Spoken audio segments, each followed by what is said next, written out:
বিশ্ববিদ্যালয় প্রশাসন কি কোনো একটি দলের পারপাস সার্ভ করছে, কোনো একটি দলের এজেন্ডা বাস্তবায়ন করছে? দেখতে পেয়েছি বিশ্ববিদ্যালয় প্রশাসন কিন্তু ক্ষণে ক্ষণে তাদের বক্তব্য পরিবর্তন করছে। ইতিমধ্যে তারা কিন্তু অফিসিয়াল স্টেটমেন্টে জানিয়েছে যে নীলক্ষেতে কখনোই বা কোনোভাবেই ব্যালট পেপার প্রোডাকশন বা ব্যালট পেপার ছাপানো সম্ভব না।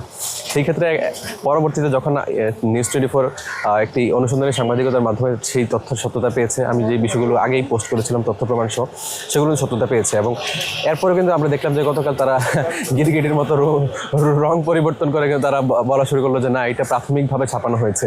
প্রশাসনের বিরুদ্ধে কথা বললেই একটি দল মানে বট অ্যাটাক করে, একটি দল তারা নিজেদের গায়ে এটি মাখিয়ে নেয় এবং তারা কিন্তু খুব বেশি অ্যাঙ্গার্ড ফিল করে, ট্রিগার্ড ফিল করে। তো সেই জায়গা থেকে আমরা বলতে চাই যে বিশ্ববিদ্যালয় প্রশাসন কি কোনো একটি দলের পারপাস সার্ভ করছে, কোনো একটি দলের এজেন্ডা বাস্তবায়ন করছে? বাংলাদেশের একমাত্র স্মার্ট সিটি বসুন্ধরা এখন আরো নিরাপদ, আধুনিকতায় আরো এক ধাপ এগিয়ে। বলেছি যে বিশ্ববিদ্যালয়ে যে যাদের কাছে এটি টেন্ডার দিয়েছে, তাদের একমাত্র ভেন্ডর আনজা কর্পোরেশন, তাদের সাথে কিন্তু বিশ্ববিদ্যালয় প্রশাসন এবং আমরা যখন কথা বলছি তারা বলেছে যে আমরা একা টেন্ডার পাইনি।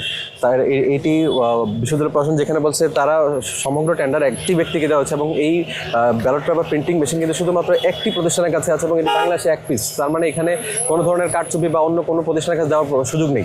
সেই জায়গা থেকে আমরা কিন্তু এখন দেখতে পেয়েছি যে আসলে সেই আনজা কর্পোরেশনের যে স্বত্বাধিকারী সে কিন্তু বলেছে যে না, তাকে দেওয়া হয়নি, তাকে একটি পোর্শন দেওয়া হয়েছে। হ্যাঁ, আমরা কিন্তু প্রথম দিন থেকেই বলছি যে কতটি ব্যালট পেপার ছাপানো হয়েছিল, কতটি ব্যালট পেপার কোন কোন কেন্দ্রে পাঠানো হয়েছিল এবং কতটি ব্যালট পেপার বাতিল হয়েছে এবং বাতিল হওয়ার কারণগুলো কি সেগুলো যেন স্পষ্ট করে এবং ভোটার উপস্থিতি তালিকা এবং ভোট কেন্দ্রের সিসিটিভি ফুটেজ এইগুলো সবগুলো প্রকাশ করার জন্য, কতটি ব্যালট পেপার ফিরতি এসেছে, অবশিষ্ট এসেছে, সেইগুলো কিন্তু পরিষ্কার করার জন্য। কিন্তু বিশ্ববিদ্যালয় প্রশাসন আজ পর্যন্ত সেগুলো পাবলিকলি পরিষ্কার করেনি। আমরা যখন তথ্য চেয়েছি, তথ্য দিতে চাইনি।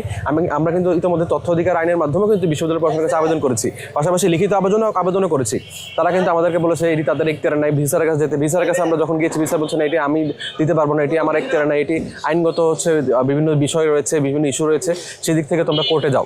তো আমরা কিন্তু সর্বোচ্চ চেষ্টা করেছি বিশ্ববিদ্যালয় প্রশাসন থেকে তথ্যগুলো নেওয়ার এবং বিশ্ববিদ্যালয় প্রশাসনের সহযোগিতা করার, কিন্তু বিশ্ববিদ্যালয় প্রশাসন আমাদেরকে কোনো ধরনের সহযোগিতা করেনি। বরং তারা বারবার আমাদেরকে বিভিন্ন ধরনের কারণ দেখিয়ে এটি এড়িয়ে গিয়েছে। তার মানে স্পষ্ট বোঝা যাচ্ছে যে এটি বিশ্ববিদ্যালয় প্রশাসনের কোনো দুর্বলতা রয়েছে, যে কারণে বিশ্ববিদ্যালয় প্রশাসন কোনোভাবেই এগুলো প্রকাশ করতে দিতে চাচ্ছে না এবং এই স্বচ্ছতা নিশ্চিত করা যাচ্ছে না। আমরা চাই দ্রুততম সময়ের মধ্যে বিশ্ববিদ্যালয় প্রশাসন এইগুলোর ক্লারিফিকেশন দেখ এবং সকল সত্য যেন জাতির সামনে তুলে ধরে।